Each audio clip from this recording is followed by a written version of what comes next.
सबसे पहले अपना शिव गुरु महेश्वर गुरु के चरणों में प्रणाम करतनी, माता पार्वती के चरणों में प्रणाम करतनी, सभी देवी देवता के चरणों में प्रणाम करतनी, गुरु भाई गुरु बहना के चरणों में प्रणाम करतनी। हमार प्रणाम के स्वीकार रखे महादेव जी से। देहिया बुढ़ैले गुरु जी थकले शरीरिया, मन करे महुरावा खाई के मारिए राम।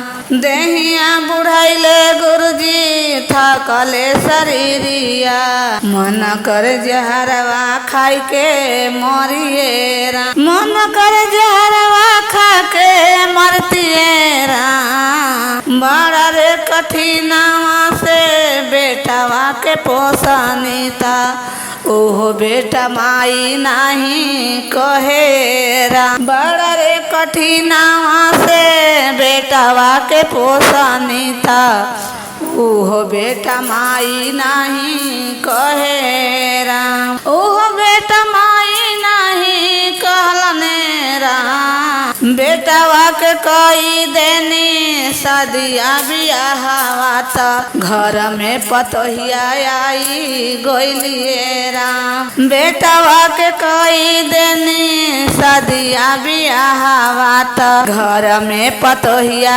आई गइलिए राम। माई माई कहला बबुआ सुतल माई के अचारावा में, अब कतना भइल कठोर राम। माई माई कहला बबुआ सुतल माई के अचारावा में, अब काहे भइल कठोर राम। अब काहे भइल कठोर राम। माई के बोलिया बबुआ लागेला जहरावा में, हरि के बोलिया हमारी तय राम। माई के बोलिया बबुआ लागेला जहरावा में, हरि के बोलिया हमारी तय राम। में हरि के बोलिया हमारी तय राम। गुरु जी से हम जे करबो बिनती आता, बबुआ के सुख हमरा दिहाए राम। गुरु जी से करबी हम